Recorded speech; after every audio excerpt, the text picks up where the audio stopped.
There is a place that is spoken about only in whispers, a dark area that spawns the beginnings of urban legends, a place where anything can happen and usually does. During the light of day, it hides just outside of view, but when the sun goes down, spirits, creatures of the night, roam free, and things do go bump in the night. It is in every state and every country, and there is no escaping it, no matter how safe you feel behind your locked doors and latched windows. So we invite you to turn down the lights and turn up your radio while we join Dave Schrader and Tim Dennis, your hosts, on a journey into the darkness on the edge of town. Hello and welcome. You're tuned into the best in paranormal talk radio. This is Darkness Radio. I'm your host, Dave Schrader, along with me, Tim Dennis, a brand new Theater of the Mind coming up later on in today's episode. It's a good one, too. An interesting little story, a little twist. I liked it. And I'll give special thanks to Winnie, my wife, who chimes in with a voice this week, Tim. Yeah. Voice. Yeah, just to kind of change it up a little bit. So that's going to be a little bit later on in the program. I want to start off with a review, Tim. Okay. If thou dost not mind. No, not at all. I've been watching, have you heard of the show Resident Alien? I've heard of it. I've not seen it, though. Right. Alan Tudyk is the star of this. It is a very quirky, Twin Peaksy, alien, funny show. I don't know how to explain it. There's nothing else like it on TV. Mm-hmm. I heard about it. We read about it when it was going to launch. We talked about it on the news. Finally, my wife and I sat down the other day and we're like, what are we going to watch? Rotten Tomatoes is giving it like a 98%, and people are calling it fresh, exciting, fun. So I popped it on. It's not like sitcom funny. Okay. But it's an hour-long dramedy, if you will. The concept is Alan Tudyk's character is an alien who has come to wreak havoc on Earth. I don't want to give away too much. And his character's design is cool, but to blend in when his craft crashes, he takes on the look of this doctor that he does away with. And Alan Tudyk is such a good actor and such a good comedic actor, and his face is like rubber. He looks like he's wearing a human mask. It's so funny because he can just manipulate his face in a way. Mm-hmm. And it is so well done. So it's kind of that fish out of water, alien learning humanity, and he takes on this visage of being human, but there is somebody in town that can see him for who he is, and he and this person have this funny kind of rivalry going on, and he's like a big dumb kid in a lot of ways. I mean, he's an incredibly hyper intelligent alien, but he comes from a different kind of realm. There aren't emotions. There aren't these things. So all of this humanity is kind of new to him. And it is just well written, well crafted. There's some funny lines. It does have swear words in it, Tim. It's got the sci-fi branding from Sci-Fi Channel. Mm-hmm. So I don't know if it's running on Sci-Fi. I've been watching it on Sling. Okay. And enjoying it. I think there's 6 episodes, and the new episode comes out every Wednesday. But it is, and I believe it's also based on a Dark Horse comic, graphic novel series. But it is really well done, and Alan Tudyk is so good in this role that I really hope. I have a feeling it has that vibe to me that this is one of those one and done shows. Ooh. Season. Yeah. Because I don't hear the buzz about it. Like in our field, usually people are hitting me up all the time. Dave, you got to watch it. I've heard nothing about this, but I watched it for myself, and we're now 4 episodes in and just in love with the series. It's something fun. I think you would appreciate it quite a bit, Tim, for the humor of it, and the humanity. It's got like kind of this Quantum Leap meets V meets Doogie Howser, because he's always doing the interior monologuing, like Doogie Howser, and then he always does kind of the wrap up, but he does it in this kind of just bizarre alien way of watching him try to fit in. And as he realizes that he's becoming more human in some aspects when he makes his first joke and things like that, his reactions are awesome. You're going to hate what I have to say here, and well, I'm not hate, but you're probably going to disagree with me a little bit. You and I disagreeing? Get out of here. But is it just me, or what? Have the glory days of Sci-Fi Network kind of passed it by? I mean, there was a time where you had, I know you're going to cringe here. There's a time where you had Ghost Hunters, you had Battlestar Galactica, you had I know wrestling. You hate to hear that, but you had these programs that brought eyes to the network, so they could play these really great programs like you're describing with Resident Alien, and it would put eyes on the product that really mattered on sci-fi, that you would get to see these really cool programs. And now it seems like they don't have these marquee programs to draw eyes onto the network. They've got down to what they want to focus on. Right. But it's not enough to bring the eyes to the product. Does that make sense? Yeah, I agree with you. It was, listen, Sci-Fi, in 2004, 2005, 2006, you've got Battlestar Galactica, Ghost Hunters. Like you said, you've got all these great programs that are on there. And it was huge. But yeah, you just don't hear much about the Sci-Fi Channel unless there's a new Sharknado movie coming out, right? Yeah. Or Mega Python versus Crocodilius, something stupid and fun.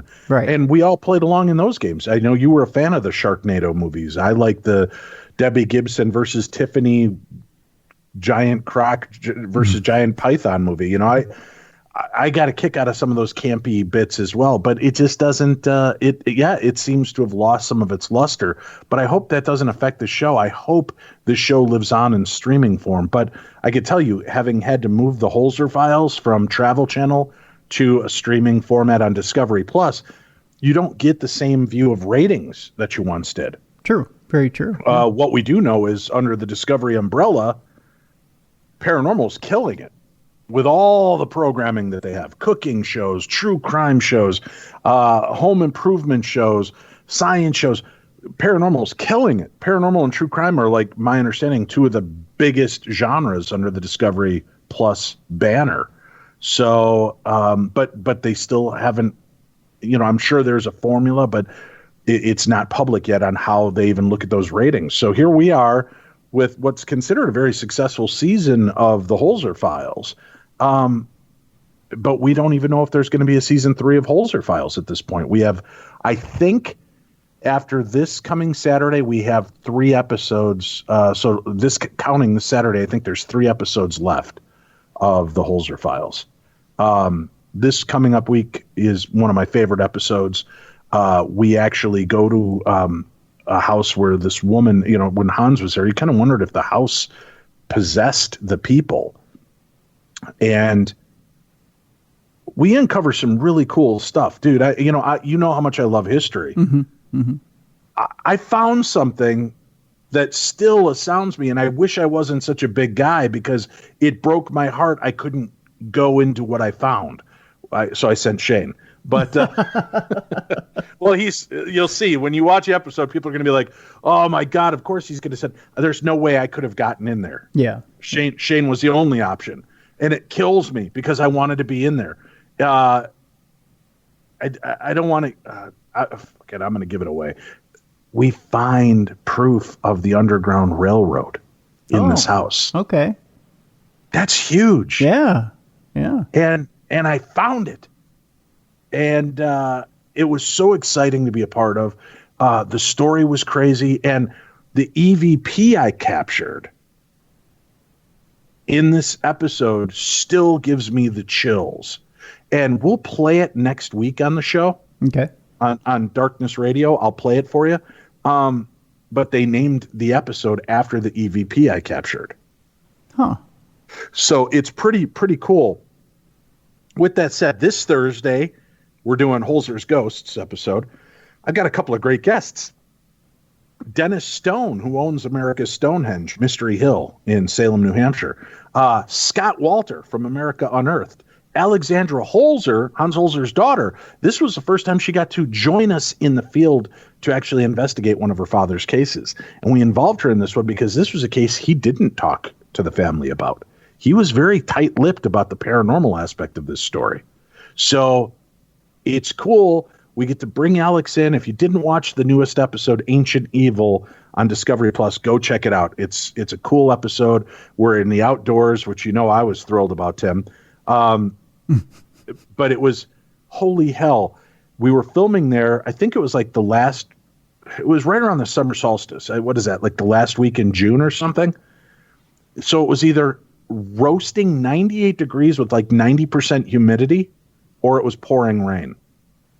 Jeez. And there was no break between the two. So we'd get this rainfall, and it would only be cool while it was raining. And then as soon as it would stop, you'd get that vapor lock Amazon forest thing going on. It was brutal. But we had some cool stuff happen we're going to talk about, and that'll be on Holzer's Ghosts live this Thursday night on our YouTube channel, Darkness Radio, or on my Darkness Radio or Dave Schrader Facebook page. So you can watch along. It's live. You can interact, be a part of it, or you can just tune into the podcast version every Friday. And once these 3 episodes are complete that we have left, Tim, we're going to bounce back to first season again. And I know I'd started to do that during the kind of off time. We had that hiatus in season 2 where we did like the first 6 episodes. And then I started doing season 1 episodes to reflect back on. Then we went back into season 2. So I'll finish up. So we should have like another 8 or 9 weeks of Holzer's Ghosts that we'll be bringing to you with deeper insights and looks behind the scenes of each episode. So I hope people are enjoying that and checking it out. Email me on that. Let me know what your thoughts are. Do you like shows like that? And once Holzer Files is wrapped up for season 1 and 2, and I've done all those, do you want us to continue to do little offshoots like that to bring you special episodes on Friday? And are you enjoying Holzer's Ghosts? Let me know. Dave at darknessradio.com. That's the best way to reach out to me. But yeah, Resident Alien, I'm going to give it a solid 4 out of 5 stars. It's a little slow in its pacing, but it's well done. It's 4 out of 5 for overall, 5 out of 5 for Alan Tudyk. The guy's a genius. I love him. He's so funny, and he's so good at what he does in this. It's like looking at a living Muppet, Tim, when he does his shtick. He is so good at what he does. Treat yourself, even if it's while you're pooping and you flip open your phone and watch it, Tim. It's worth watching it. You're going to enjoy it. It takes a little bit in that first episode to get things rolling, but the fish out of water concept's really well done, and it's not in your face slapstick stupid comedy. It's heady, it's fun, and then there's dick jokes. What more could you want? Well, there you go. Heady comedy with dick jokes. You gotta love the irony. Like when he's trying to he's a doctor, right? He's supposed to be the town doctor, so it's kind of that northern exposure feel as well, right? Right. So he always has to look things up on his phone before he goes and does it. And, like one kid calls him a douchebag and he has no clue what it means, but he holds on to it and then later on looks it up. And it's funny, his reactions, because like he pulls up his phone, he types in douchebag to see what it means. He goes, well, what? He's just like so offended after the fact, and then looks up taint or some other word that was thrown at him. And it's just funny to watch his reactions. And when he realizes what circumcision is, when you realize he's there basically to eradicate the humankind, and then he looks at circumcision, he goes, my God, these people are animals. It's just so fun. Anyway, that's too much rambling about one thing, but that's just one of the few escape things I've really enjoyed. So I hope people will check it out. Tim, I have some good AI news for you. Oh, I don't know that there's such a thing, Dave. There is. Tim, this is pretty exciting, right? You and I have relatives we've never met who passed long before we were born. Yeah. Right? Yep. And all you can do is look at these static photos Okay, of them. I've seen this. It's a little creepy, but go ahead. Right, but this is pretty cool. Now, I just sent you the link so you could actually look at it in play. Photos of Amelia Earhart, Marie Curie, and others have literally come to life thanks to AI. In AI-generated animations, faces that were once frozen in time can now blink, turn their heads, and even smile. What we've come to is Hogwarts. You know how the paintings on the wall will turn and look and notice you? That's what this AI does. It's flipping unbelievable. AI can now transform photos of people into short, highly realistic animations. It's not cartoony. When I say animations, it's not a cartoon, folks. This is like that deep fake stuff. It's crazy. It takes it, reads it, and it moves it. It's unbelievable. It's moving pictures. Oh, and it even says in the article, these are so realistic, they're like the moving pictures in the newspapers and posters of Harry Potter's magical world. In these AI animated clips, faces that were once frozen in time blink, turn their heads, and even smile. Their movements wavering between astonishingly lifelike and deeply unsettling, and yes, somewhat creepy.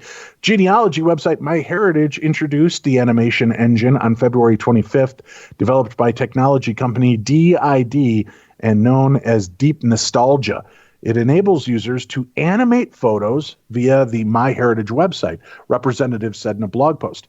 DID designed custom algorithms that recreate the naturalistic movement of human faces, digitally applying those subtle movements to photographs and modifying facial expressions that move as humans' faces normally do, according to the DID website. I will have a link up to this story so that you can go there, see these pictures for yourself, and animate old family photographs. Dude, I would love to see my great-grandfather, who I never got to meet, my grandfather Julius.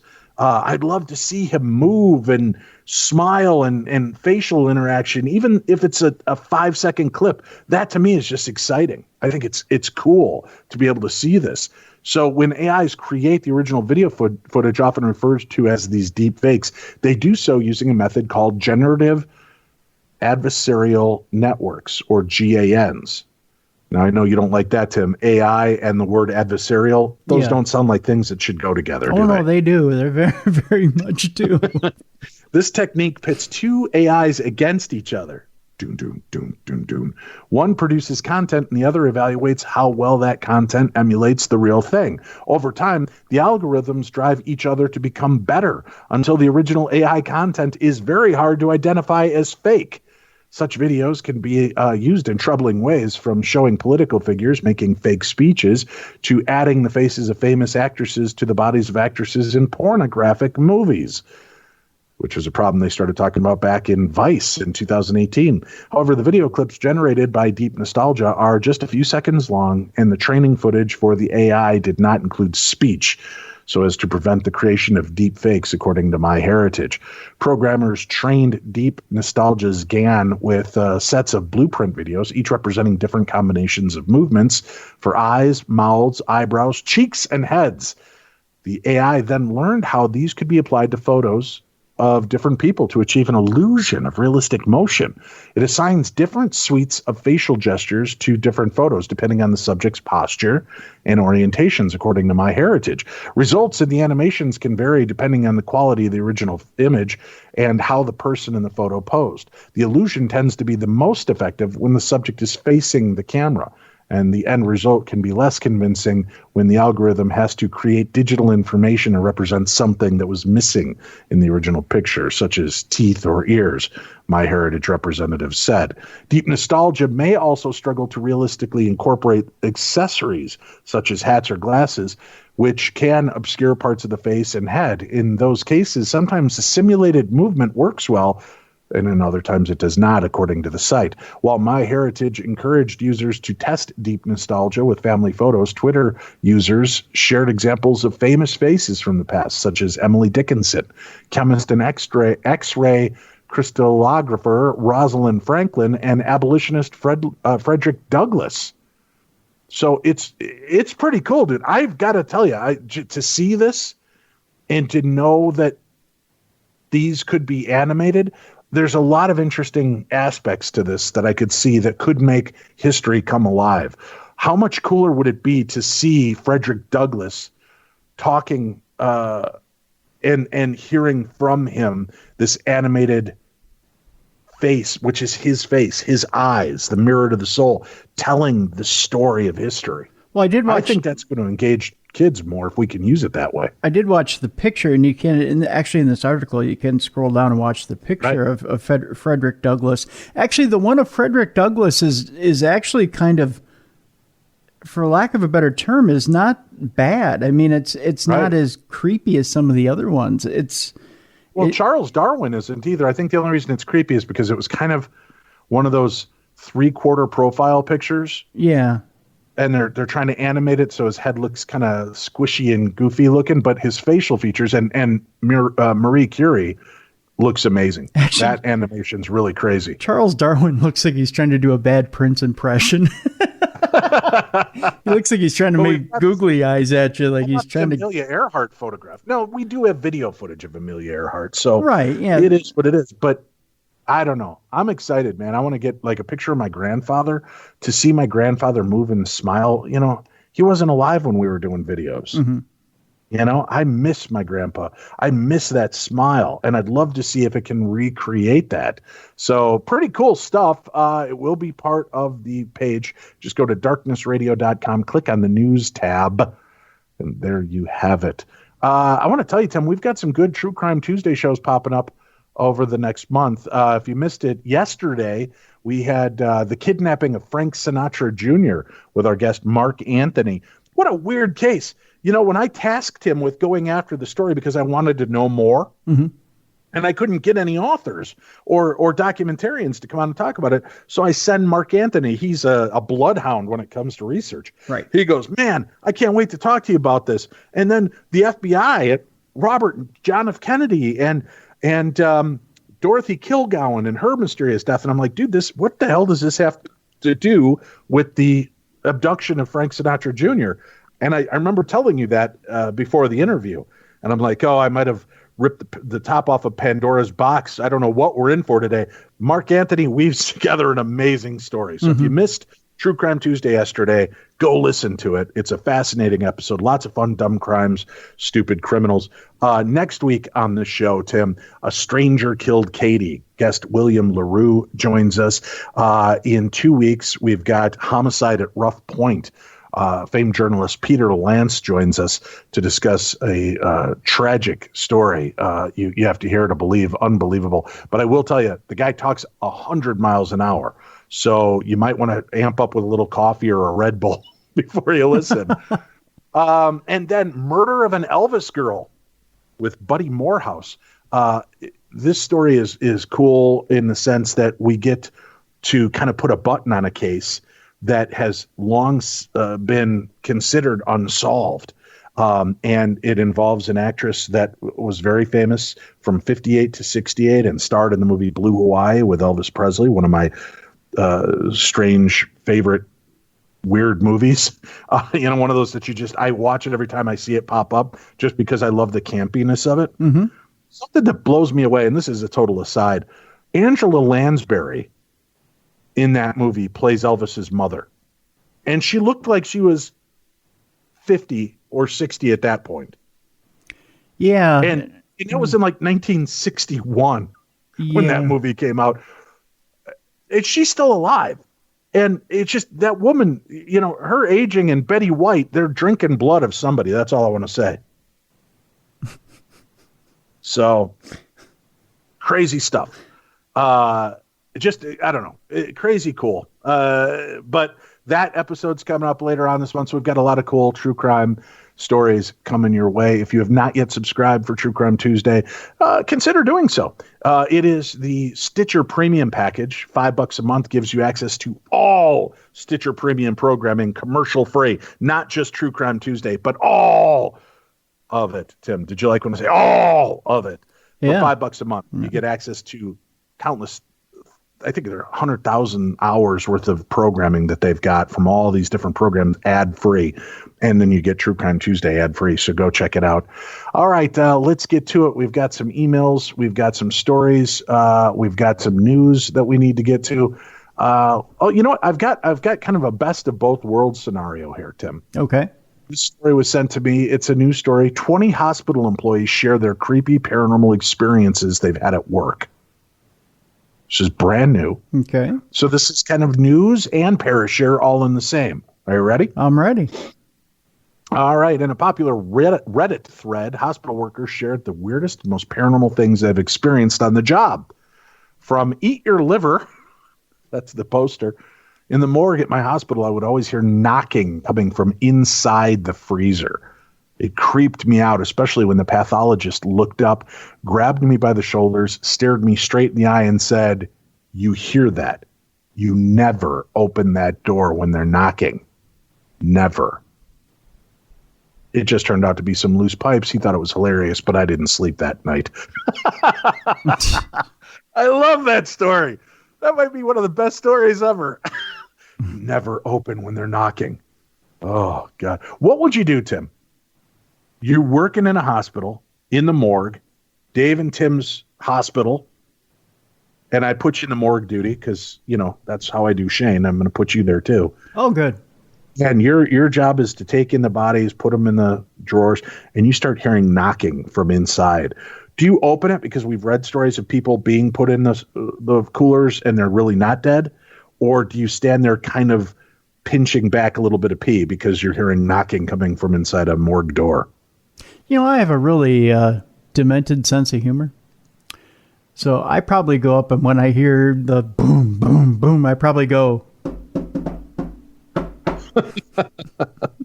just to see if I get it back at me. You know, or I do the, and if I hear, I know it's safe to open the drawer. You know, I don't know. You know, would you in all honesty, listen, big paranormal Dave, on the Holzer Files, Ghost Adventures. You see me tell the guys I want to be left alone on a mountaintop without my phone or walkie-talkie. King bravery. I don't know that I could open the door, even knowing that maybe they are somebody that's surviving. I think I would be terrified. Really? Why? I don't know. You know why? Because too many zombie movies. I'd just be afraid it's going to spring out at me and brains. And I've got a lot of brains, Tim. It's going to love to feast on me. You know, the chances.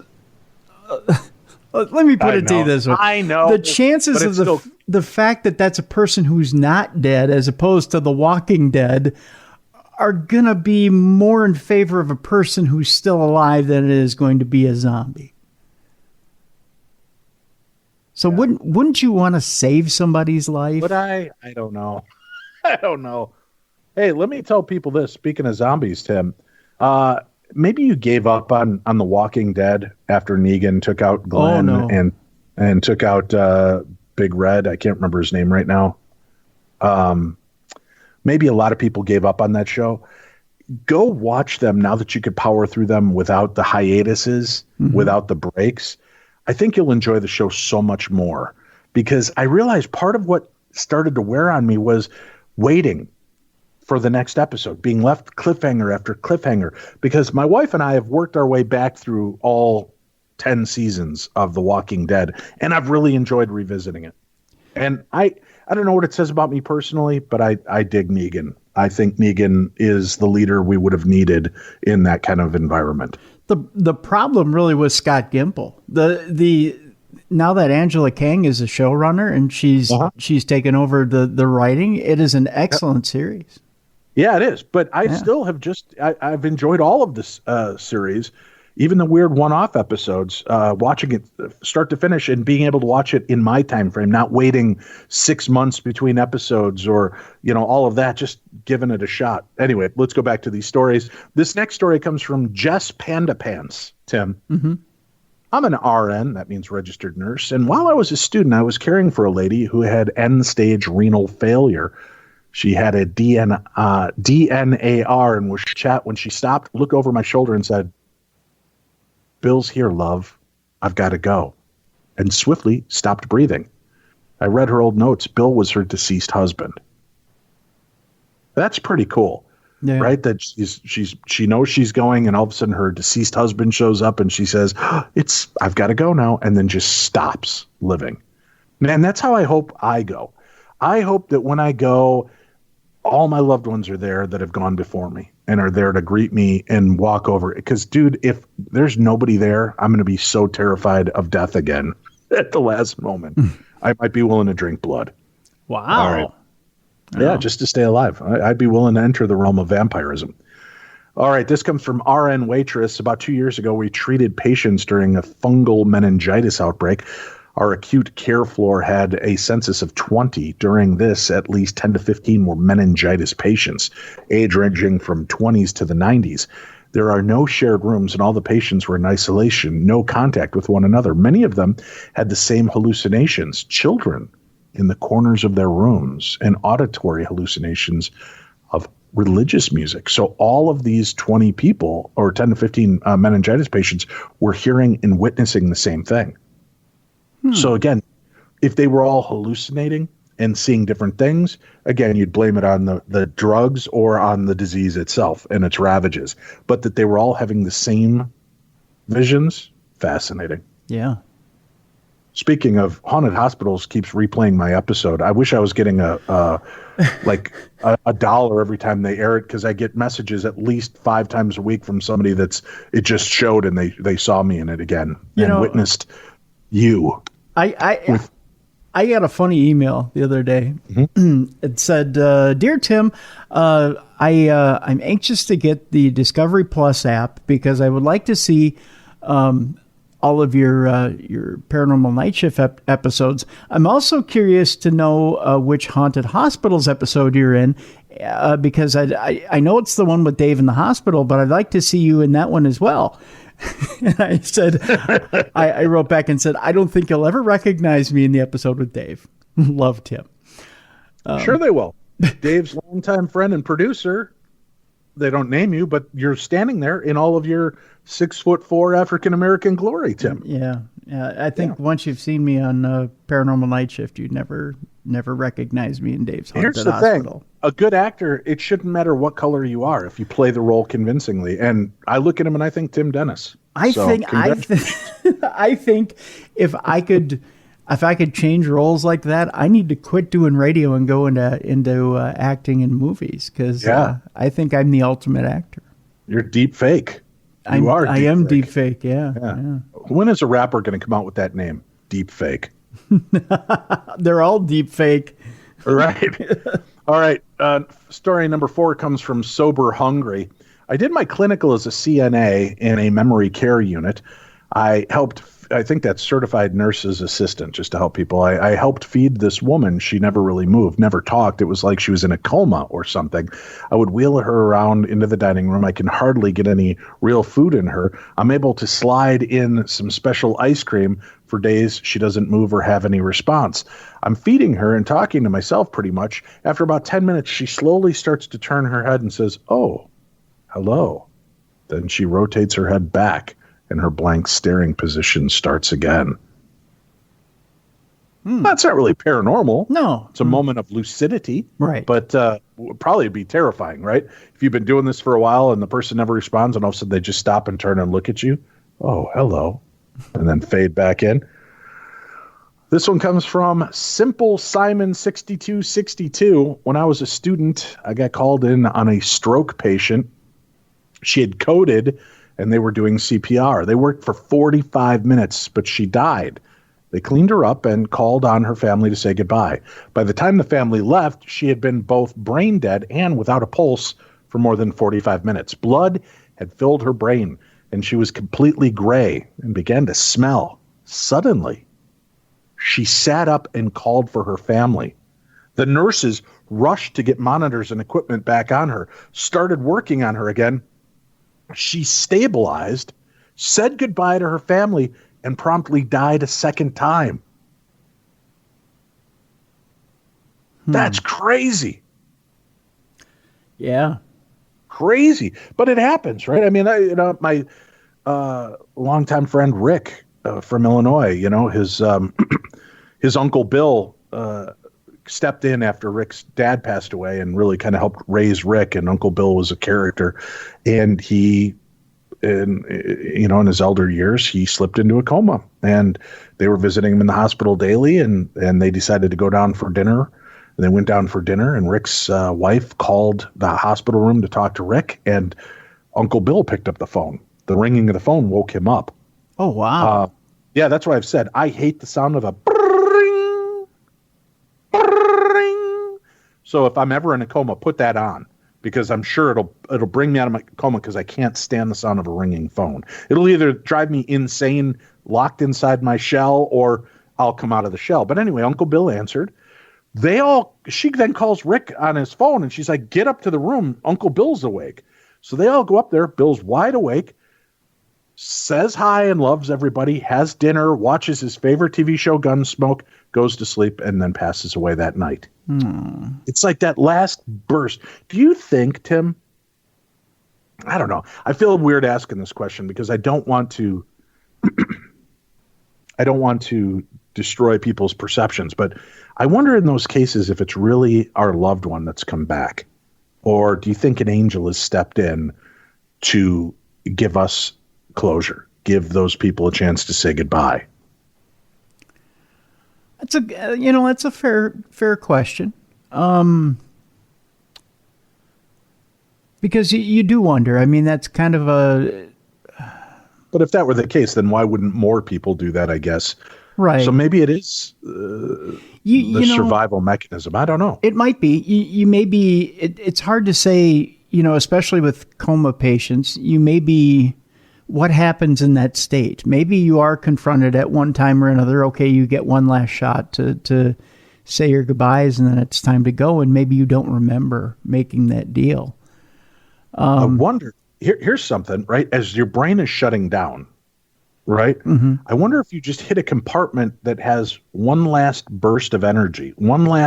It's like when you think your cell phone's dead and you power it on and you're able to get that one last call in. Yeah. Yep. I wonder if it's that. It's not the fully formed personality of the person you're contacting, but it's a segment of them that wakes up long enough for you to get that goodbye. And it might not happen in everybody because they're depending on where their brain is in that atrophy. I don't know. I wonder if medically, if there's any science to that. I know we've got doctors and nurses and neuroscientists that listen to the show. If you know the answer to that or might have a different perspective, email me, dave@darknessradio.com. If you think I'm completely wrong, don't bother emailing me. I don't like being told I'm wrong. It makes me feel bad. I'm kidding. Let me know. dave@darknessradio.com. Mm-hmm. Ryank119 writes, I've been a night nurse for 4 years now at an old folks home. Had a palliative who couldn't sleep because of incredibly vivid hallucinations. She would describe voodoo people around her room that would just stare at her waiting for her to die. I didn't take it seriously until the lady across the hall, who rarely spoke, started seeing them in her room too. Ugh. Yeah, but now, is she legitimately seeing it? Or is it one of those cases of whatever fugue state she's in, she's hearing the neighbor complain about these voodoo people in her room? Does the brain start to map that out for somebody who's also in a debilitated state? Because I know when my mom was passing, my mom loved true crime. Yeah. Right? Yeah. When she was passing, she liked to have on Discovery ID. Mm-hmm. So she could listen to the things. And the Chris, the nurse that took care of my mom, took me aside and he's like, hey, I know your mom likes true crime, but we need you to turn that off. And I'm like, why? He goes, because in the last few days, we've had patients go running out of their rooms screaming because they're sure we're trying to kill them, because they're listening to true crime and somebody's trying to kill that person, and they're kind of absorbing it. It's like having a waking dream. So I can see that. Yeah. So he's like, so we really ask not to play true crime because of that. And my dad and I laughed. We're like, that's fine. She likes animals too. We'll turn on the Animal Planet. We turned on Animal Planet, and the story was invasive species and how you have all these things festering inside you, like bugs and just creepy stuff. So my dad and I watched like 5 minutes of that and look at each other and go, maybe mom doesn't need to hear that either. Right? We turned it off. But I just, I wonder, did that woman truly start to see creepy things in her room, or was she absorbing what she was hearing from the lunatic across the hall kind of feel, That's a fair question. You also don't know what her history is and whether she did dabble at one time in the voodoo arts or had maybe a bad experience in New Orleans. You never know. Good day. The next one comes from Samster338. I used to work in a personal care home. A couple of times a day or so after a resident had passed, their call bell light would go off in their room. No one was in the room when the call bell light would go off. We had one resident die pretty traumatically. Nurses had to perform CPR because he was full code. That night, the midnight staff said that they saw him at the end of the hall just walking down like he always did. Then the alarm on the door to the outside, it was secured unit for Alzheimer's and dementia, went off. It was the door he always tried when he was looking to get out. That's pretty common. I know my mom worked at Shriners Children's Hospital. Mm-hmm. And she would tell me stories similar to that. There was one, this little girl that they were taking care of. She was just a little ray of light, a sweetheart, but she was always afraid to be in the room. So like if she didn't have a roommate or her parents weren't there, she was constantly hitting the call light. But it would only happen when the little girl was in the room. Well, the little girl passed, and that call light would go off every 15 minutes. And my mom would have to go down to the room and turn off the call light and then leave. And 15 minutes later, go back on. So finally, my mom just went down, and I can't remember the girl's name. We'll call her Jessica. She's like, Jessica, honey, you've passed on now. You're not here. And we love you and your family loves you, but you deserve to go someplace better. So I want you to go to the light. I want you to go. And then my mom did a clearing prayer, and the light didn't go off again in that room. Oh, wow.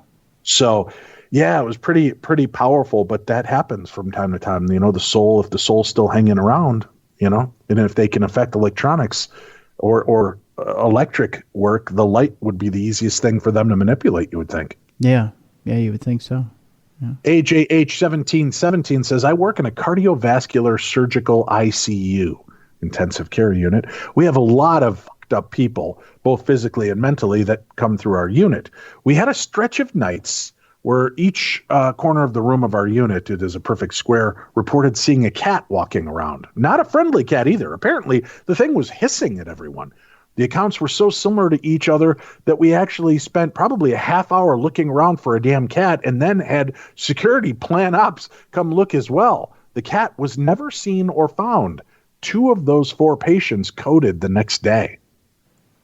So the cat could be something we refer to as a harbinger.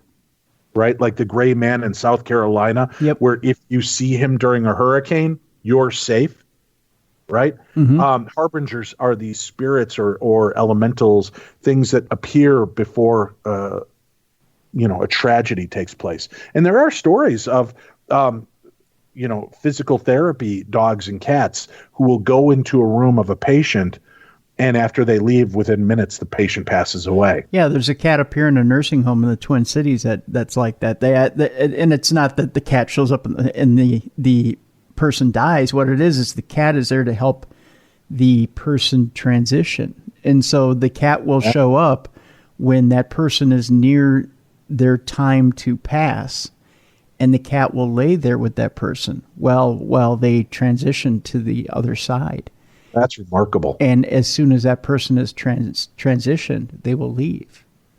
So do you think that the cat is an angel, or do you think the cat is literally smothering people when nobody's watching? Well, I know what a lot of listeners who have contacted me over the last week would think. They think I would say smother, but no, I do think that I think that the cat is there just to ensure that the person transitions safely, and that they're almost like an angel here on Earth. Yeah. The next one is from Zebrog. Never anything paranormal, but I had an older patient who kept every piece of paper from every hospital stay. His heart was in bad shape, so I desperately looking for anything to help our cardiologist find out. I finally found his records when he had heart surgery. It was in Paris, California in the 1980s. I was just reading a book about nurses who became serial killers, when sure enough, I see records with the name Robert Diaz. I was the nurse for a man whose former nurse was a serial killer. That's a pretty weird story. Yeah. Story number 10 comes from Snow White 88. Therapist is an acute long-term. I'm a therapist in an acute long-term care facility. We have 4 main hallways. A lot of the action is on 300 and 2B. Residents will hear a little boy laugh. Some see him, some just hear him. They play with him and let him sit on their laps. It's very strange to see how comfortable a 98-year-old woman feels when talking to a little boy ghost. Grandma instincts kick in, I guess. Pokey Finder, or Pock Finder, I'm not sure, Pokfyndr, Pock Finder. I work a stroke telemetry floor on the night shift. Most of our patients are elderly. Apparently, there are 2 things that patients see before they pass. Some will say that 2 men are walking in their rooms and telling them to get ready to leave. The patient will call and tell us that these men are big and abrasive in their demeanor. They are either terrified or annoyed when they see the 2 men. The other thing that they will see is a little boy who will go into their rooms and try to wake them up.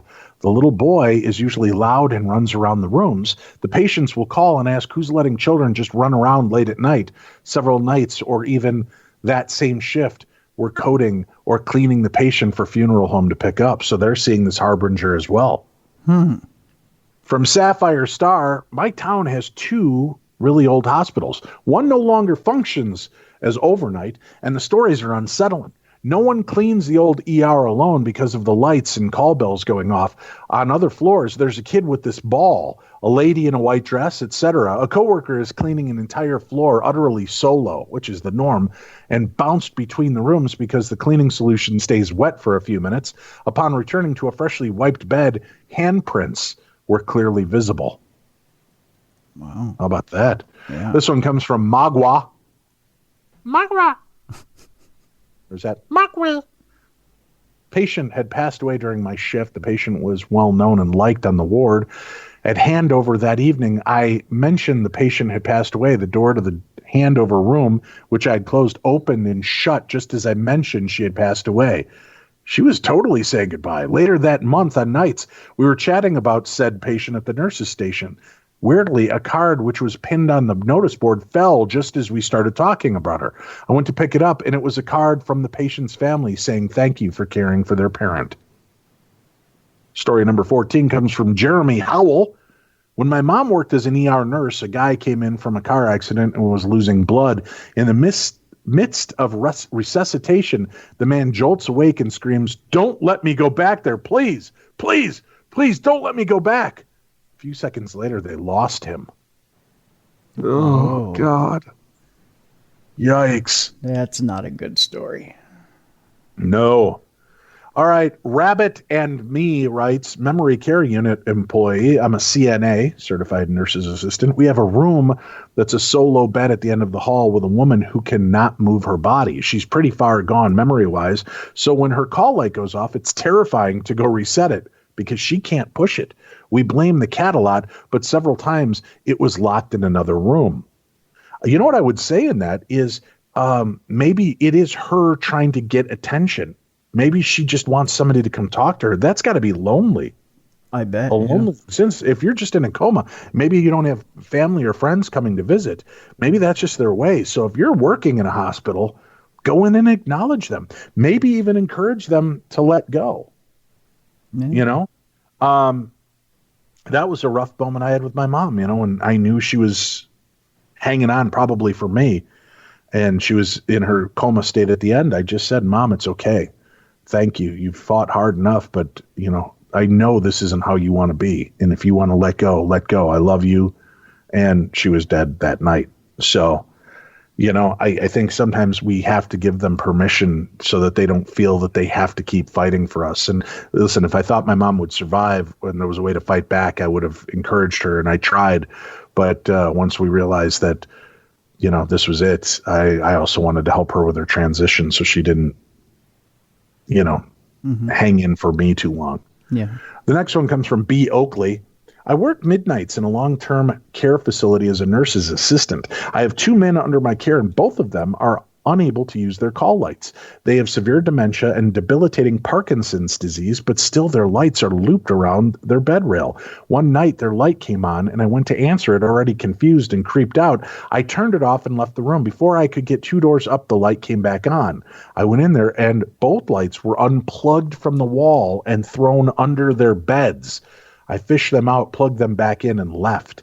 See, just because they're in that debilitative state doesn't mean their consciousness isn't awake and aware. Yeah, true. You know, that's why you've got to be so careful talking to people in comas. Mm-hmm. Be encouraging, be loving, you know, say your goodbyes, be forgiving to one another. She also says, I've seen shadows standing over the dying and felt a tap on my shoulder while doing chest compressions. And that was when I knew the lady had passed. I'm not a believer, but some of those things just can't be explained. She's seen shadows standing over people that are dying, has had her shoulder tapped while she's trying to resuscitate somebody, but she's not a believer. That's holding on to a skepticism a little too hard. Yeah, it is. The next one is from Row 8880. I was pulling a guard shift in the CHS on FOB speaker one night in Iraq. There hadn't been any action for the whole previous week, so the staff was all racked out. That means sleeping, I believe. I was walking the halls and everything was supposed to be off and on standby. I walked past one room that they used for locals who were victims of trauma. The lights were on, so I toggled the switch down to turn them off. I started walking down the hall again and I saw the lights come back on out of the corner of my eye. This is when I went into alert mode. Safety off at low ready.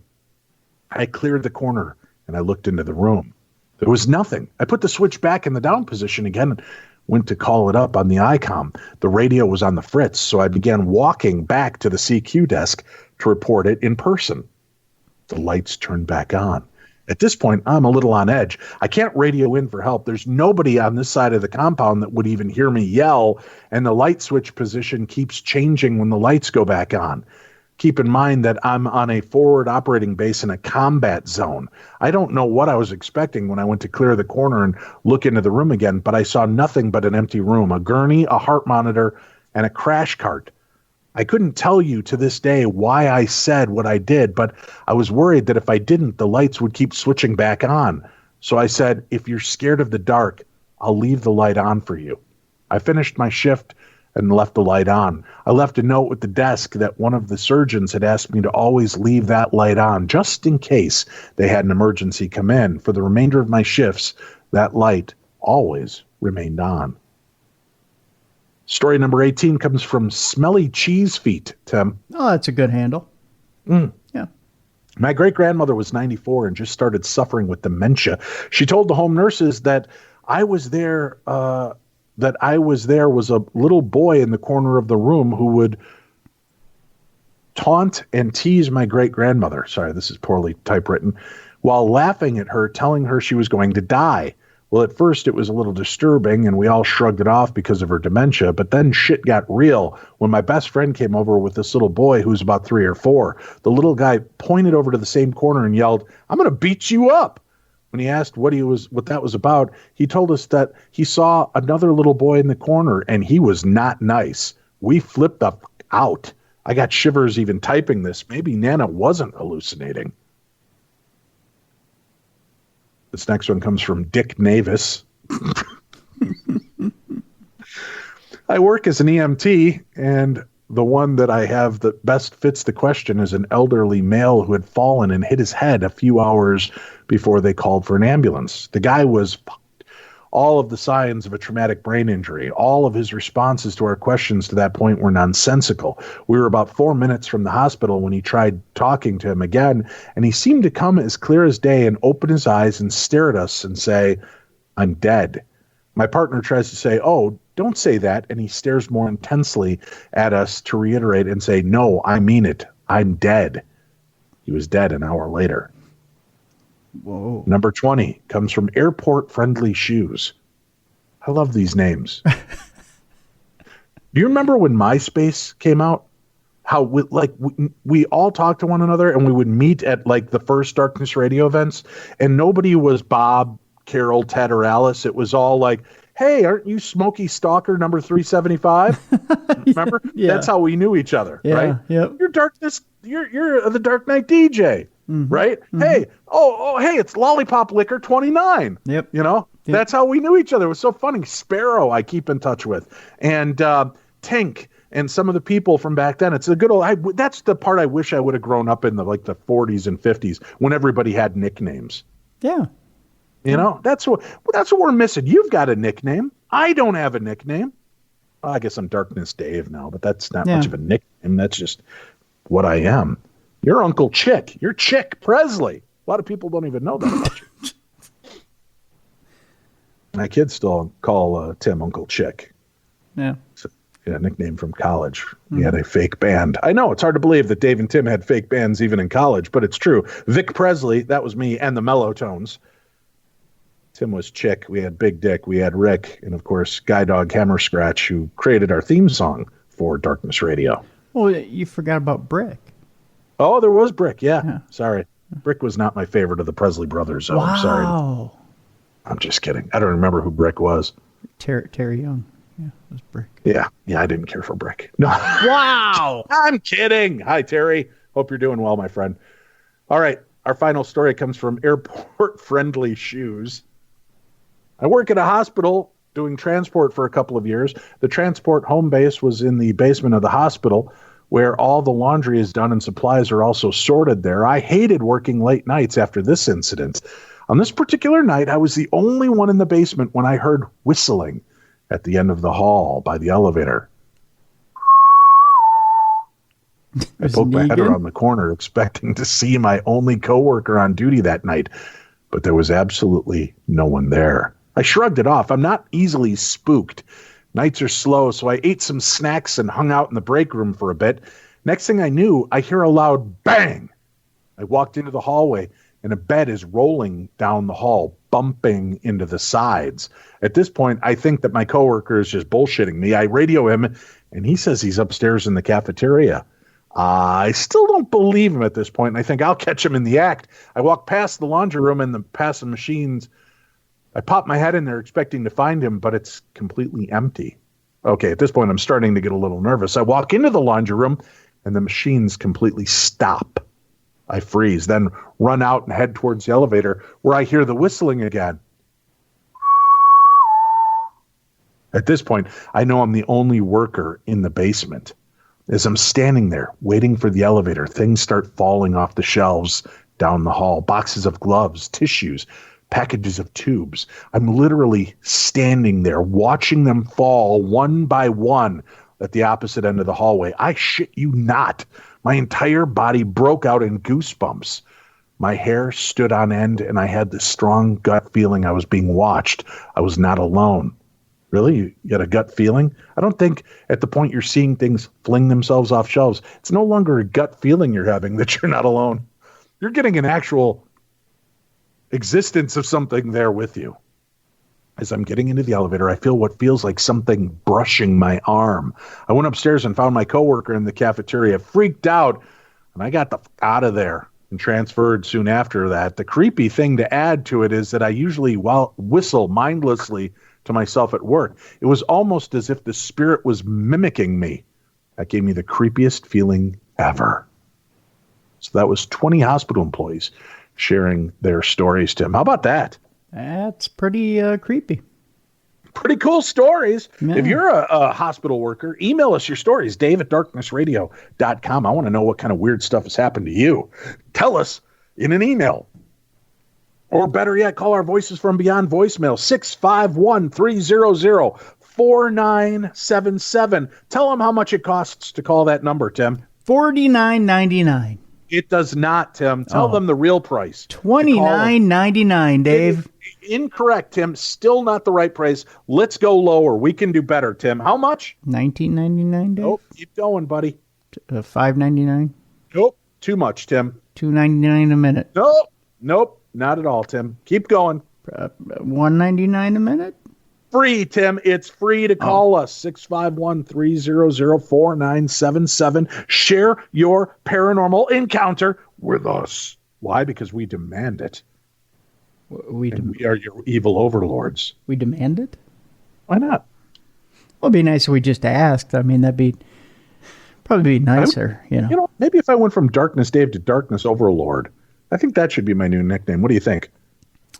It's a little grandiose. I got no problem with that. You'd probably be better off just Darkness Dave is fine. You could be Darkness Underling. What do you think? Darkness Overling, Darkness Underling. That's how you can find us from now on, folks. Nah, I don't want to be an underling. Come on! Nah. I'll be over, you be under. Now I'll be in Scotland before ye. Let's take a break. I swear we've got news to share. We're going to do that. We're an hour in. We haven't even talked about news yet, Tim. So we've got news, and we've got a brand new Theater of the Mind. We'll do that when we return. You're listening to the best in paranormal talk radio. I'm Dave. That's Tim. This is Darkness Radio.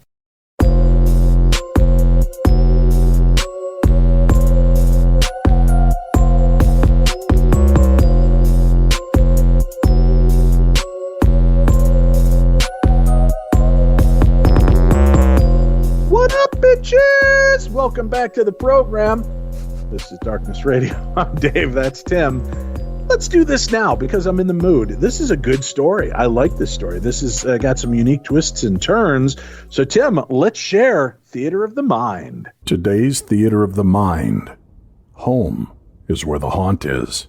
The real-life story from Pamela Collings. It was the winter of 2002. I was recently divorced, and I decided to move to the old town section of Marblehead, Massachusetts, to escape from the world in the moody, windswept environs of an old seaside village. There's a certain quality to these old New England towns that gives you a sense of place and belonging, even if you're alone and don't feel like you belong anywhere. The centuries embrace you whether you want it to or not. It's there, and it's alive, and it's comforting. I know the area well and just felt drawn to go home to work out my sadness. For my father and generations of his family before him, neighboring Salem, Massachusetts was that home. My mom always despised how inconvenient Salem was to the city and often so crowded with tourists. Joyously, Marblehead is even less convenient and has the benefit of being bereft of the annoyances of fame and kitschy commerce. I thought it was the perfect place to get away from it all and know that not even my mother would bother to make the slog out of the city to admonish my life choices. Admittedly, some of my life choices weren't logical, much like my choice to rent this apartment in an old drafty ship captain's home. The rent was pricey, the space a bit awkward. The appliances were old, and there wasn't even any parking. I had to rent a spot for a rather exorbitant fee from an enterprising fisherman a few blocks away, which meant I was always walking the slippery, ankle-turning cobblestone streets at night, alone, after work. But it was the perfect place to wallow. Now, I'm not unfamiliar with ghosts and spirits, so it was no surprise that when I would walk to my apartment, I would hear steps following behind me, or feel like I was being watched from dark corners or shadowy windows. The house I lived in, although hundreds of years old, had no obvious spirits of its own. There was, however, an otherworldly noisiness to the house that's hard to explain to most folks. I could feel the energy of the countless people who had been within the walls over the centuries, but there was no resident specter in particular.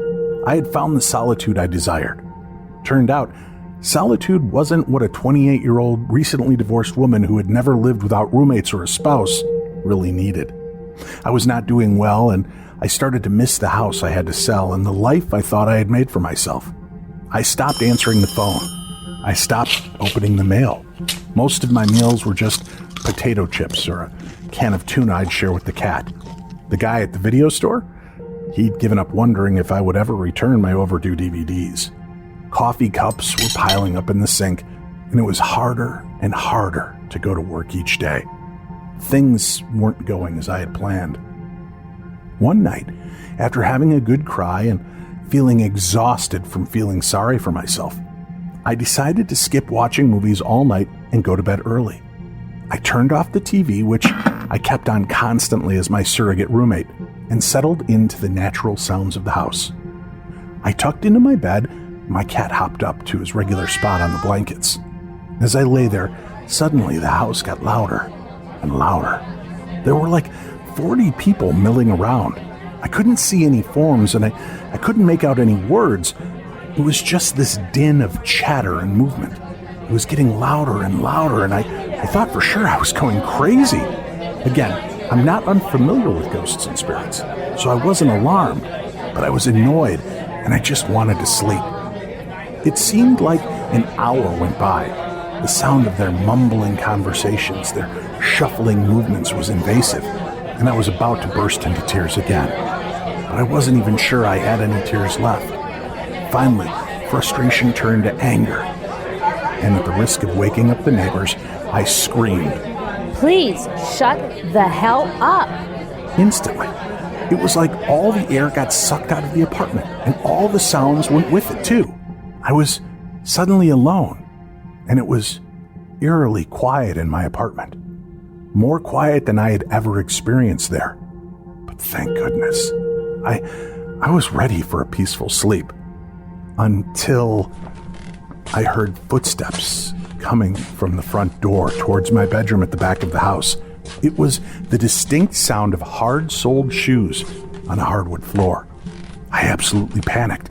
I couldn't remember if I had locked the door to my apartment, and the front door to the main foyer of the house itself was always unlocked.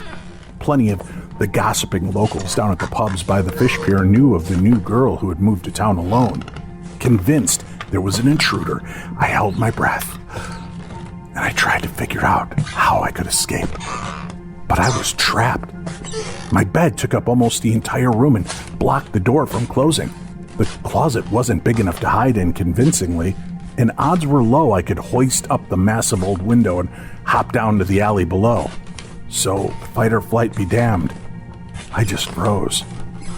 The footsteps entered my small room, but the footsteps were attached to no person that I could see. Relieved it was not a drunk thug, I was nevertheless immobilized by terror. My cat sensed it too and dashed under the covers with me. In the very next moment, I felt the sensation of a person sitting down at the foot of my bed. I peeked out over my covers, and on the edge of the bed there was a small depression where I could feel the weight of a person. Then I felt a hand reach back to pat my foot affectionately, and in my head I heard, "It's going to be okay. You're going to be okay." This, folks, was a friendly ghost. The most amazing feeling of love washed over me. I waited and watched and listened. The presence on my bed just remained there, and I finally fell asleep. And I slept like I hadn't slept in months. The next day went along pretty much as normal, except I kept thinking of my invisible visitor. I was so grateful for having gotten some sleep, and at bedtime I decided again that it was best to just turn off the TV and attempt restful slumber.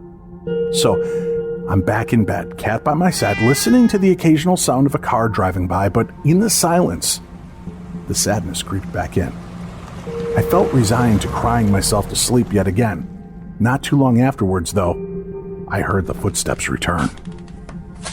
I was just as terrified as the night before, and I was shocked, thinking, What on earth is happening?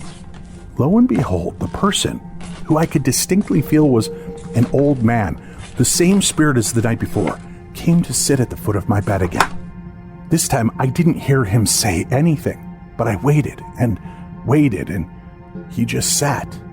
It felt good. I felt like someone was actually watching out for me for a change. Eventually, I grew tired, and I told him, Thank you for this. And I curled up and went to sleep. This went on every single night for a couple of weeks before the nightly visits suddenly stopped. I missed my visitor, but I was okay because every day he came to me, I had felt better and better, stronger and stronger. Spring was coming.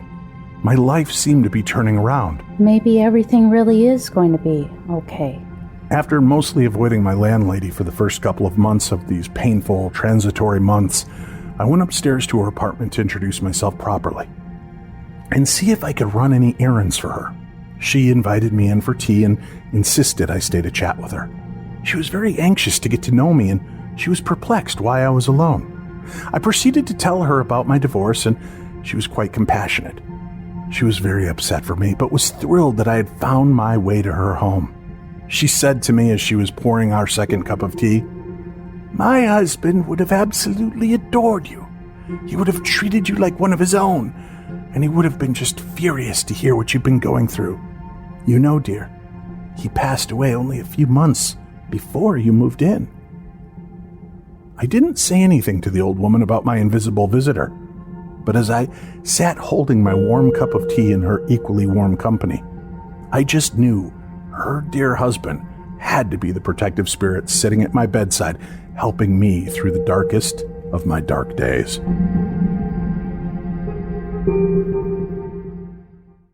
Another fantastic story. Thank you for sharing. And that was brand new, Tim. I read that one because after putting out the call last week saying I just needed something about 2.5 pages, maybe 3 at the most long, well spaced out, well written, boom, that one was delivered to me. I couldn't ask for a better first email after that. So I highlighted it. There you have it. That should be your benchmark, folks. That's all I'm going to say. I want to hear your stories. Share them with us. If you want it to be read on Theater of the Mind, just denote that. Theater of the Mind. And then we will work on putting those together. It does take Tim quite a bit of work, so thank you, Tim, for all the work that you do putting those together. Shall we read some news, Timothy? Sure. Little Timmy D. Tim, this first story has an audio daily double mark to it. All right. This happened literally, Tim. We got done recording news last week. Turned it in, got it all done, handed it over, and then this news story broke. An American Airlines passenger jet traveling from Cincinnati to Phoenix encountered a UFO over northeastern New Mexico on Sunday afternoon. The pilot on Flight 2292 radioed in around 1 p.m. Central Standard Time and said that the unidentified object was flying right on top of them, according to a transmission recorded by Steve Douglas on his blog, Deep Black Horizon. American Airlines verified to Fox News that is the transmission from Flight 2292. Let's go ahead and give a listen to that audio now. Have any targets up here? We just had something go right over the top of us that, I hate to say this, looked like a long cylindrical object that almost looked like a cruise missile type of thing moving really fast that went right over the top of us. American Airlines confirmed that the radio transmission is authentic, but did not give any further comment on the possible alien encounter. Following a debriefing with our flight crew and additional information received, we can confirm this radio transmission was from American Airlines Flight 2292 on February 21st. An American Airlines spokesperson told Fox News in a statement, "For any additional questions on this, we encourage you to reach out to the FBI, Tim." The FBI did not immediately respond to a request for comment. Flight 2292 was around 37,000 feet at the time of the sighting. The Albuquerque Center did not respond because local air traffic interfered, according to Douglas. The flight went on to land in Phoenix, Arizona, unmolested. New Mexico is home to White Sands Missile Range, which is located in the southern part of the state and is described as the Department of Defense's largest fully instrumented open-air range. Scott Stearns, the chief of public affairs at the White Sands Missile Range, said the range was not testing anything, and also noted the distance between the missile range and the northeastern New Mexico, which is about 400 miles. We have no idea what it could have been or if anything similar has been sighted in that area before, Stearns said in a statement to Fox News. Thousands of UFO sightings are reported each year, but encounters by pilots have received increased attention lately. In February 2018, 2 pilots separately encounter an object beaming light at roughly 50,000 feet in eastern Arizona, according to the Arizona Republic. Between 2014 and 2015, Navy pilots encountered numerous UFO traveling at hypersonic speeds of 30,000 feet in the air, in another article that the New York Times reported. I've got this article up so you can actually go in and listen to that audio and find those links for yourself. Pretty cool stuff, Tim. Dude, I'm believing it more and more every day. Something big is coming our way. You know, they had on TMZ, of course, you know, Charles and Harvey, they go back and forth about UFOs. whenever there's one sighted. And they went back and forth on this one in particular because it was a cylindrical object that went right over the top of this plane. And they I think it was the pilot of this plane was quoted as radioing in, saying that there was a cylindrical object that literally went right over the top of this thing. Just right. Yeah, and we just heard that audio. Yeah. Right. Yeah. So Harvey is going on and on about, see, I told you it's this big cylindrical object going over the top. Well, Charles is saying, well, big cylindrical object going over the top, how come that can't be another plane, or it can't be a missile of some sort? It could, but it wasn't registering on any radar. And, there were other issues like that. And the fact that the local missile range didn't see it, could it have been another form of domestic terrorism where somebody was trying to shoot down a plane? Sure. Maybe they just didn't have their calculations right. We don't know at this point. But I tend to believe with the amount of things that are being seen right now, something is brewing. Something big is coming. I really believe that. If not by the end of 2021, I believe by the end of 2022, life as we know it is going to change dramatically when it comes to understanding UFOs or our place in the universe. I could be wrong. We'll check in on our 17th anniversary and see if I'm right. Unless it's a plane with stealth technology or something with stealth technology. You're talking about a time that, we're in kind of delicate times right now, Dave. I mean, there's certain hot spots around the area right now that are starting to cook a little bit and are bubbling up a little bit. And it wouldn't surprise me if we have a few enemies behind our lines right now. Let's just put it that way. Yeah. All right. I know you're under time constraints. I'm under time constraints. Let's knock out a couple more news stories. Sure. This is pretty interesting. Okay. China is massively expanding its weather control project and is aiming to be able to cover half the country in artificial rain and snow by 2025, the government said. The practice of cloud seeding was discovered in the U.S. in 1946 by a chemist working for General Electric. China launched its own similar program in the 1960s. Dozens of other countries, including the U.S., have also launched programs, but Beijing has the world's largest, employing around 35,000 people, The Guardian reported. Now, I'm not going to say this about China because I don't want to cause a war between the Chinese and Americans. But overall, if there is this technology that exists and we can seed clouds to make them rain, are we not worried that that could be turned into a biological weapon? Because, well, first of all, think of the damage you could do by flooding areas. Or look at the damage that's taking place in Texas right now with the snow and freezing. Places that are not prepared could be destroyed. Yeah. But if you introduce another element like COVID-19, a bacteria or a viral infection that would be cold transmitted into these clouds, seeding them and then releasing, so as they hit the ground or hit people and animals, they begin to infect. I wonder if that is a possibility or a probability coming up. Are we going to start seeing war in a whole new way in the future? If we can legitimately alter the weather and do that, it just seems to be like that is a new delivery system for an apocalypse.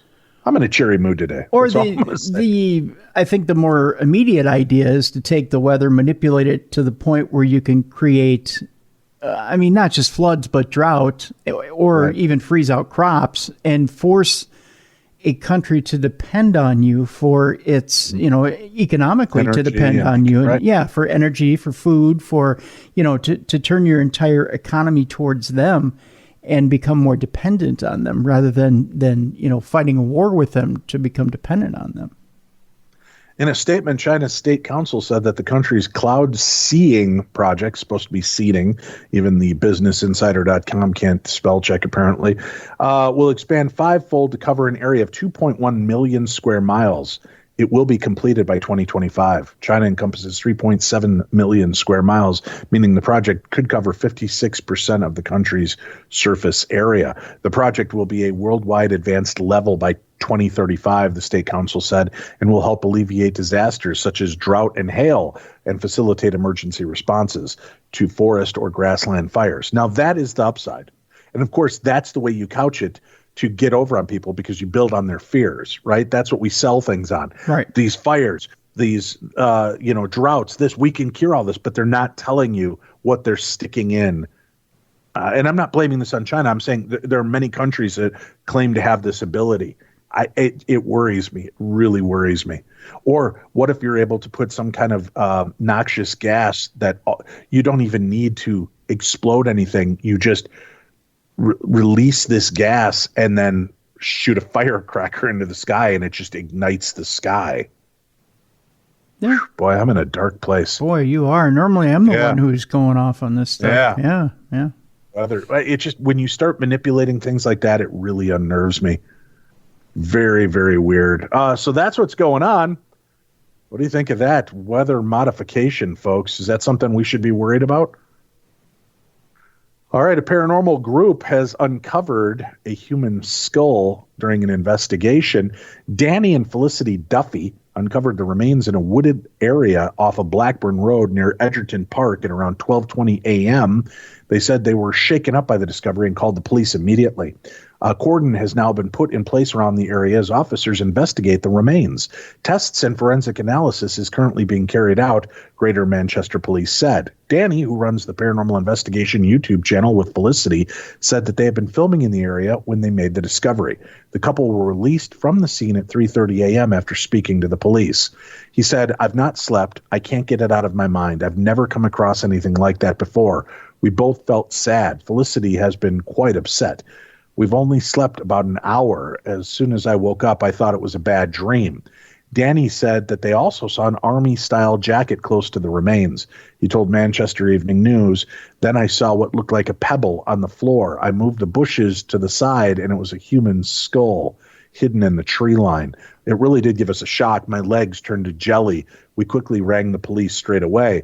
A spokesperson for Greater Manchester Police spokesperson said this evening, police were called at about 12:35 a.m. on Monday, March 1st, to a report of suspicious item being found off Blackburn Road in Edgerton.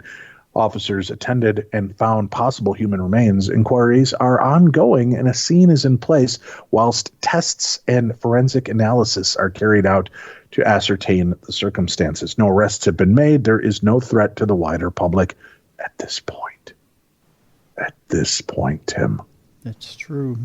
Yeah, until we find out there's more skulls there. Let's meet the Gray Lady of Evansville, Indiana.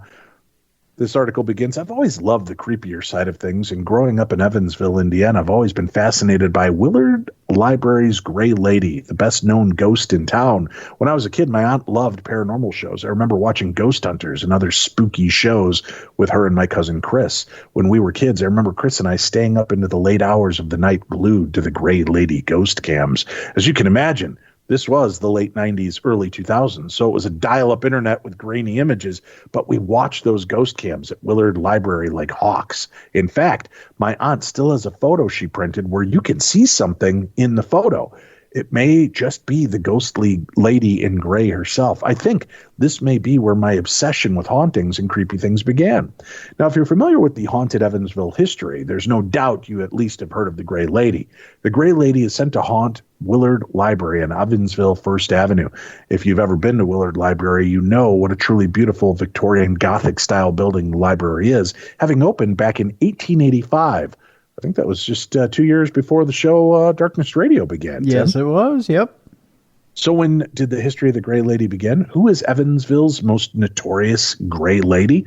Well, according to Willard Library, no one truly knows who the Gray Lady is, but it is widely speculated that she is the ghost of Louise Carpenter, the daughter of Willard's library founder, Willard Carpenter. The first sighting of the Gray Lady happened in 1937. It was around 3 a.m., and she was seen by the custodian who came in to start the furnace for the day. It said he walked down the hall and bumped into a figure which looked to be a woman wearing a long dress and a gray shawl. As he watched, she faded into the darkness. From that day on, many have experienced strange encounters at the library. It said the Gray Lady seems to really enjoy the children's area of the library. In fact, the library had a longtime children's librarian, Mrs. Margaret Mayer, who said to have had many ghostly experiences. The Gray Lady is most notorious for causing small mischief around the library, such as knocking books off the shelves and pulling chairs out from under tables. Many have reported experiencing cold spots that may just be the Gray Lady passing by. It's also said you can smell her perfume from time to time. You may walk by and catch a quick smell of lilac or lavender, and it may go away as quickly as it came on. Many paranormal investigations have taken place at the library, and many have caught evidence of something paranormal on the paranormal public ghost cams. Not to mention, there is a long list of sightings. Have you ever caught a glimpse of the Gray Lady? Stop into the Willard Library sometime. Who knows? Maybe you'll feel a cold spot that could be the Gray Lady letting you know she's nearby. Not to mention, it's just an all-out beautiful library and a great place to spend an afternoon. How about that? Gray Lady of the Willard Library. Why do ghosts love libraries? I wish I had a quick comeback for that, but I don't. Right? It's weird. Yeah. It's just places that do get haunted. I mean, I guess people love libraries, right? Not me, but maybe some people do. I could be wrong. I could be right. I could be wrong. They're quiet. I mean, there's lots of information there, Dave. Hello, boys. That's how this email begins. Hello. Showing no favorite on either side. Just hello, boys. I've been thinking of emailing you guys for a long time. I have some questions and feel free to use them on the air if you want, but I've always been curious. How much of what people consider to be a ghost, paranormal messages, is just the power of suggestion in their own minds? 50%. Thank you. If you buy an Accord, you seem to see an Accord everywhere you go. But when you had a Jeep, you never noticed the Accord. That's because it's a mnemonic trigger. The brain recognizes patterns. I've talked about that with my purple PT Cruiser I used to own. How come when I dream about my parents when they are alive, it's just a dream? But if I dream about them after they're dead, people consider it a dream visitation. Well, there's a difference. I've had dreams with my mom in them, and I've had dream visitations of my grandfather. Well, one. Dream visitation is something wholly different. It is a lucid dream, for lack of a better term. You're aware in that dream. You're aware it is a dream. It is much more vivid and real to you than a normal dream. So if you're dreaming of your mom when she's alive, of course, because that's part of your world and you dream about many different people. After they die, if they come to you with information about death or saying that they've come back to visit you, that's usually a sign it's a quote unquote visitation dream. There is no rough and ready one answer to give on any of that. But that's kind of the separation. If it's a dream that's much more vivid and seems to give you closure, not just, oh, I saw mom in a dream and she waved to me, but there's communication, there's something meaningful that takes place. Like when I saw my grandfather, he laid information on me that I did not know. And when I mentioned it in passing to my mom, she was able to corroborate it. So that to me meant I had a real connection. It wasn't just a dream. I don't feel I've ever had a true dream visitation from my mother, but my mom has been in my dreams, like, driving me to the mall, or, I see her at the house as I'm driving by, but it's never one of those where I'm aware I'm in the dream. It's just a different vibe, a different feel. How come people can put something positive out into the air 100 times and it never happens? But they say a negative thing once and something negative happens. These people are quick to say, see, you put out bad and bad happened. I think that could be a couple of different things. First of all, people are looking for positive signs in different ways. My idea of a positive sign and Tim's are two different things. Maybe my sign I want from God is lightning to strike the tree in front of me. Tim just wants to see a butterfly. So like we mentioned earlier, the mnemonic trigger, now his brain is focused on looking for butterflies as a sign from God. So he might notice butterflies more often. That's my take on that. on why that happens. And then when something bad happens, we want to point a finger. We don't want to take blame necessarily for why something bad happens. And we go in with an expectation and an intent. But listen, I put out positive intentions and expectations my whole life. Does everything I want come true? No, but a lot of it has. A lot of it has. I mean, I remember meeting my wife 9 years ago when she was happily married. And I thought, boy, I wish I could have a woman like that. I wish that was somebody in my life. And we stayed friends. And as time passed and she ended up separating and getting a divorce, I asked her on a date and took a shot and ended up with her. Right. I wanted to do radio as a kid. I found radio in college by something bringing me there. Tim brought me back to the world in 2006. So it does happen. It just doesn't always happen in the time that we want it to. At least that's my take on it. I, again, could be wrong, but that rarely happens. I think people hear what they want to hear, see what they want to see. Like in this week's episode of Supernatural News, the guy said he heard a ghost or person say something. But Dave, you said you thought it was the sound of feet rubbing against a rug. You're right. I think sometimes it is our expectations that we go into and we hear things. There are pieces of evidence that people have sent to Tim and I where they can see the ghost in the photo. Tim and I see nothing remotely like a ghost, not even a speck of dust. Does that mean that their mind is seeing something we're not attuned to? Because if Tim and I could be in the same haunted place and he sees a ghost and I do not, does that mean he's hallucinating, or is he in the right tonation or vibration that allows him to see that? Maybe it's the same in a photograph. Maybe there are more ghosts captured in photographs, but if you're not attuned to see, you're not going to see that vibration. Or maybe they just want something that they're going to force a round peg into a square hole. We've all been guilty of that in the paranormal field. All of us. How come if people think this is like having a kid, Tim, it's like having a 3-year-old kid. Why is this? How come if people think someone died and they think it's because of the Mandela effect, why can't they just be because they were wrong? People misremember things all the time. Well, they can. We're not saying everything is truly a Mandela effect, but people are curious. And like when I talked about this years ago before the Mandela effect, when I talked about Kirk Douglas, I remember specifically the details of his death, and other people remember them exactly as I remember them. And yet he died just last year, 40 years after I remember him dying. There are certain elements of Mandela effect that you're right, could just be complete misremembering. But then there are some things that many people remember implicitly one way that is not how reality is. I don't have an answer. I would say probably most of it is misremembered. I think Tim would agree with me on that. We're fallible as humans. We mishear a lyric and it becomes the way we understand the words until years later. And then we read it and we're like, wow, no, it used to be this. How did it suddenly change? We think we know quotes from movies. People misquote movies and rock stars and lyrics and things all the time. So we're fallible. But there are enough things in the Mandela effect world that still are fascinating and make you think. And I'm all for getting your brain stimulated and making you think. So I don't think that's a bad thing.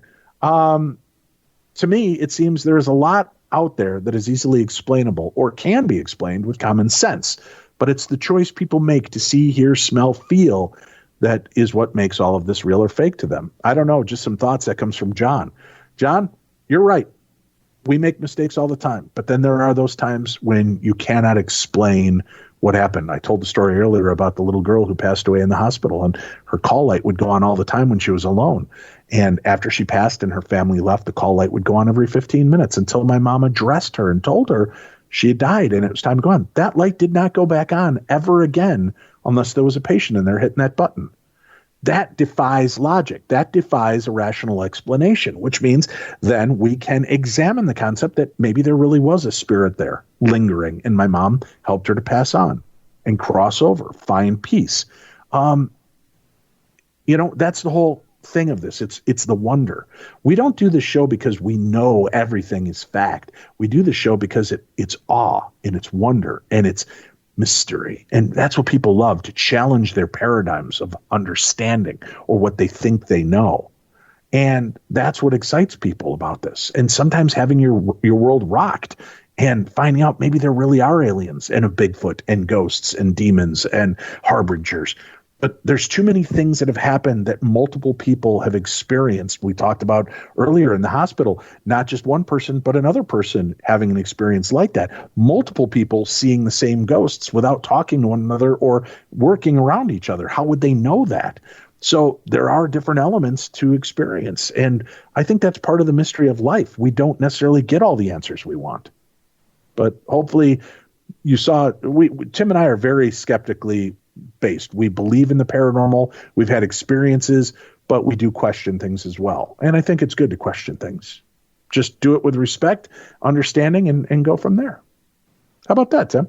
Seem fair enough? Seems fair enough. I wrote John back a very detailed email to kind of answer back what I thought about his questions, and it was pretty much along the same lines of what you were saying with a few different answers.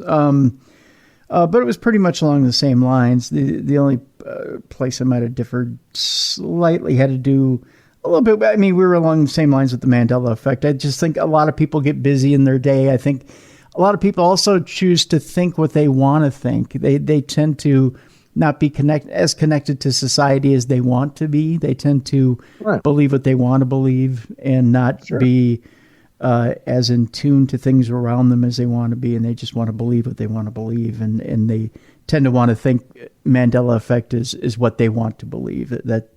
Well, there's also been a lot of false reports of celebrities dying that later get cleared up that no, they didn't die, or this celebrity died, and a week later they actually die, and you find out that they were in the hospital having difficulties. Well, I thought that person already died.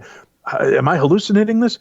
So sometimes we're so busy we remember bits and pieces. That's a lack of attention to detail on that person's part. That's someone not paying attention to somebody's career, whether it be because you're busy with life or because you just don't care that much. Right. That's on that person. A lot of it is, well, I thought that person died 10 years ago. Well, it's because you're not really paying that much attention, to be honest with you. Or it was falsely reported 10 years ago.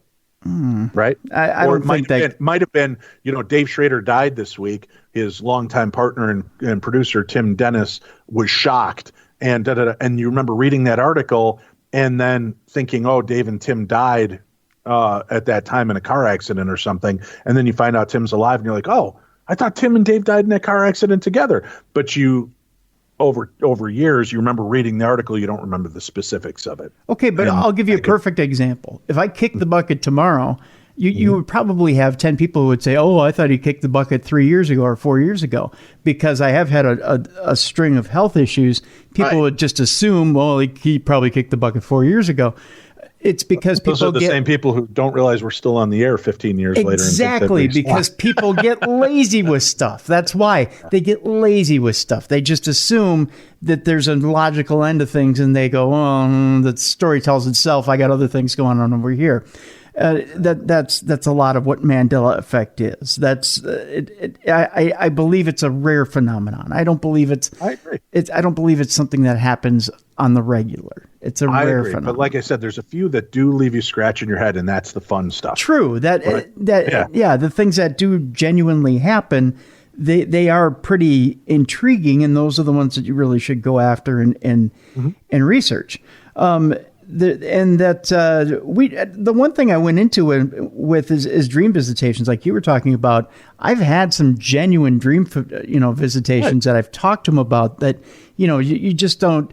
Not every, and I actually had a friend who contacted me this week when we talked about dream visitations, because he did have a dream visitation with his father in it, but it seemed weird because things weren't lining up the way they should. And we went into it a little bit, and it turns out he didn't have the dream visitation he thought he had. And you have to sift through it a little bit to figure out what it is exactly you had, or whether your brain is trying to sort things out. And that's like you said, that's why we talk about this stuff, and that's why we go through these things, and why after 15 years we're still doing this show, because there is a lot to sift through. There is a lot to get into. This break isn't down and get excited about. This isn't a one and done type thing. It isn't like, oh, ghosts, they exist. That probably not. All right, we're done. Let's pack it up. All right. Or ghosts, they exist. Yeah. Well, a lot of people saw stuff. Let's pack it up and be done with it. There's a lot to go through, and that's why we continue to do the show. Yep. And 15 years later, I have changed my perspective on a lot of different things I once believed. So, but maybe these perspectives will change in 15 years when we're celebrating our 30th anniversary. True. Here we go. Chilling footage shows ghostly figure at an abandoned nursing home from hell. It's an elder care home. Urban explorers received the fright of a lifetime after spotting a mysterious disappearing figure while pursuing an infamous abandoned nursing home in the UK. Cater's news footage of the nightmare-inducing moment has gone viral. Things like that are bound to give you a cold shiver down your spine, said South Yorkshire's Matt Nadine, who had encountered the bone-chilling sight after sneaking into Liverpool's notorious Mosley Manor care home with his pal Andy Thompson. Dubbed the nursing home from hell, Mosley had housed dozens of senior citizens, including some with disabilities and dementia, before it was forced to close back in 2015 for employing criminals and keeping patients in squalor. The spine-tingling 2-minute clip features, innocuously enough, with two adventurers. I'm reading the way it's written. Two adventurers who go by the name Finders Beepers History Seekers on YouTube, exploring the moldering interior of the dilapidated building. Like any garden variety ghost hunter show, all of a sudden, the camera pans to a dark figure above them at the top of the staircase. The eerie entity darts to the right, The eerie entity darts to the right, upon which Nadine scrambles up the stairs to discover that the paranormal peeper has inexplicably vanished. Now, despite jacking up the pair's adrenaline, Nadine initially didn't feel the ghostly gawker was anything spectral, more like a homeless person or another explorer, he said.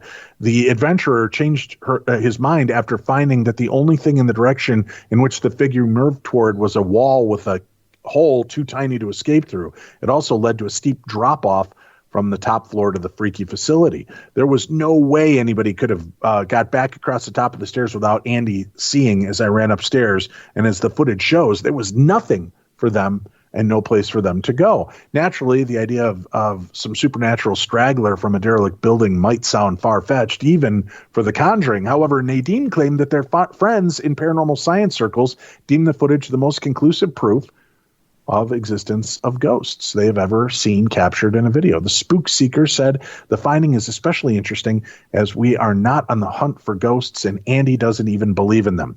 And that wasn't the duo's only occult encounter in the clip. Upon entering the laundry room at the start, Nadine can be heard asking, "It's the washroom, isn't it?" To which what sounds like a voice of a little girl seemingly responds, "Yeah." As neither Nadine nor Thompson heard the reply at the time, it's been chalked up to an occurrence known in spectral studies as electronic voice phenomena, or EVP, Caters reported. We have explored all over the world in places that have claimed to have been haunted, and this is one of the most uncomfortable feelings I've had in a building, said Nadine of their ghostly odyssey. We aren't usually bothered by anything like that, but we felt uncomfortable the whole way round. Perhaps even more terrifying than the so-called specter is the now shuttered Mosley Manor care home itself, which allegedly had hired staffers with criminal convictions and reportedly let its elderly residents go weeks without bathing.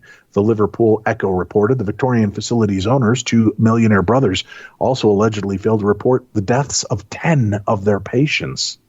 Well, that sounds like a hellhole on earth, no doubt. Yeah. All right. We have one more story, and that's it for this week on here. Let me see. Let me dig in here. Where is it? There it is. Masked Singer, big popular TV show here in the United States and over in the U of K, Tim. The Masked Singer has been haunted by ghosts by former soldiers. At least that's what it's been claiming. The singing show is filmed at was once a U.S. Army base. It is said the site is plagued by the spirits of men who served there. Over the years, there have been a string of unexplained incidents. People have witnessed the sound of planes and Morse code, other weird phenomena, including the strong smell of bubble gum and the sight of thick mist. There have also been eerie moments while filming takes place. Witnesses say they have felt a creepy presence at the studio at Bovingdon Airfield in Hemel Hempstead, Hertz. Stupid names they have over in Europe. A show insider said Sausage and Badger aren't the only unusual characters at the studio. It's thought the site is haunted by U.S. airmen. So many unusual incidents have been witnessed there. A lot of people involved in filming think it is haunted. There have been such a lot of strange happenings at the site that it has even been investigated by experts. Years ago, the International Paranormal Society launched a probe in a bid to work out if there were spirits there. Our insider said most of the contestants who have been on The Masked Singer have had no idea about the history of the site or the claims that it's haunted. Hopefully, it won't put out any big names from taking a part in the future, the article says. Despite the speculation, show bosses plan to continue using the former airfield for future series. Spin-off The Masked Dancer is due to be filmed there within weeks. Another series of The Masked Singer is expected to be made at the studio later this year. So that is for the UK version of The Masked Singer. And that's it for today's program. Tomorrow, we've got an interesting case that we're going to be examining for the show, Tim. It's a crazy one regarding Edgar Cayce, Thomas Jefferson, and an unfulfilled destiny of reincarnation.